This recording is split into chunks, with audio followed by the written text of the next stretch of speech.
nagka-torn between two lovers ka na ba? Paano kung parehong palaban, yung dalawang babae? Iwanan ko. Pareho? Oo, iwanan ko pareho. Walang kwentang kasama yung palaaway. Oo, Kasi palaaway. negatibo, Naku, ayaw ko Ate rin Coring, yan. pag alam nyo, pag ang puso nyo ay punong-puno ng galit, wala kayong makikitang maganda sa kapwa nyo. Pati relasyon nyo madadamay, no? So, I think it's about time. Maliit lang yung community ninyo. Kalimutan na lang. Nakikita ko lang dito talaga yung immaturity on both parts. Immaturity ninyo. Mag-focus na lang kayo doon sa mga pangarap ninyo. Anong gusto nyong marating? Anong gusto nyong achievement sa buhay nyo? Mag-focus kayo doon kaysa tingnan nyo yung buhay ng may buhay. No? Kasi hindi matatapos yan. Diyos ko, ang dami nating makikitang buhay ng may buhay na po pwede nating pansinin. Pero isipin nyo, ano ang gagawin mo para ma-reach mo ang mga pangarap mo? Ikaw ang magbe-benefit doon. Ayan, thank you, Dr. Love. Full of love ang kanyang payo. Attorney Lorna, anong proseso naman kapag menor de edad na ang nasasangkot sa issue? Parang sineseryoso niya talaga na nasaktan yung kanyang 13-year-old, no? So, anong proseso? Willing ka ba? Pakinggan mo ito, ha? Kasi iba yung talagang pahahabain mo yan. Okay. Ang unang-una kong i-emphasize ay yung issue ng tinatawag na corporal punishment. Bawal na yan ngayon sa batas. Ha? Ano yung corporal punishment? Hindi lang sa pamilya, no? Hindi lang sa bahay. Bawal rin sa eskwelahan. Bawal sa mga institutions. Yung tinatawag na physical punishment. Para maintindihan ninyo, ha?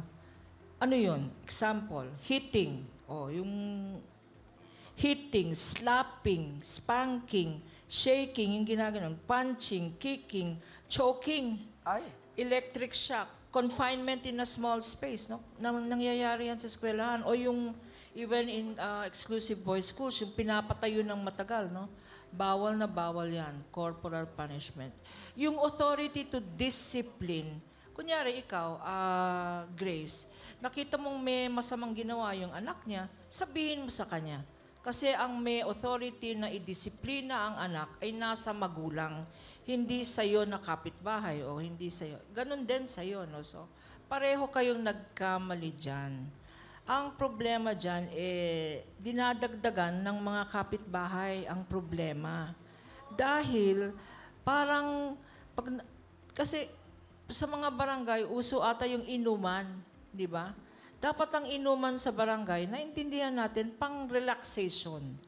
Mag-relax kayo, mag-share ng stories, hindi yung maninira kayo. Kanya yung dapat maliit na problema, lumalaki. So, dapat inuman sa barangay, recreational. At marami tayong batas para sa protection ng bata, no? Nasabi ko na yung 7610, special protection. Nasa family code yan. Nasa constitution pa yan. Meron pa tayong convention. Ang Pilipinas, signatory sa Convention on Protection of Children. So, dapat seryoso kayo sa mga obligasyon nyo, duty ninyo bilang mga magulang.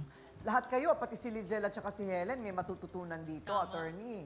Okay, Dr. Camille, anong nakita mong behavior sa ating mga bisita ngayon? May pinag-uugatan, ano? Parang may pinag-uugatan kasi kahit na yung pinakasimpleng mali, pinapalaki. Totoo yan, Ate Coring, tama ka dun sa observation na talagang napapansin nyo, di ba, ang isang tao, pag nag-umpisa ng manlait, di ba, ano bang pinatutunguhan dito? Pwedeng talaga insecurity. Pangalawa, yung bang sabihin na natin na gusto niya na makalamang dun sa isa dahil kasi marami akong naramdaman na frustration na nangyari before. Pero siguro dito, ang malaking factor na dapat nating isipin, kung nangyari yung aksidente, hindi naman kasi siguro talagang intentional na yung bola na yon ay mapunta dun sa inyong dun sa paninda na yon. Ang ganda sana kung talagang ang nag-usap yung mga adults, kayong mga nanay, kasi kayo ang magbibigay ng ehemplo ng magandang pag-uugali sa inyong mga anak. So anong klaseng pag-uugali ang makikita kung kayo ay nagbabangayan, kung kayo hindi nakakaintindi na konting ganito lang pala, inaaway nyo ng inyong kapwa. Ibig sabihin dito, mababa ang tingin nyo sa sarili, kaya pinipilit nyong iangat ng sa maling paraan. So sana, tignan nyo maigi, kasi kung magpapakumbaba kayo at magkakapatawaran, napakagandang ehemplo para sa isang nanay, sa kapwa nanay at sa inyong mga anak na magiging maayos sila dahil kasi nagpakita kayo ng magandang pag-uugali. Ayan.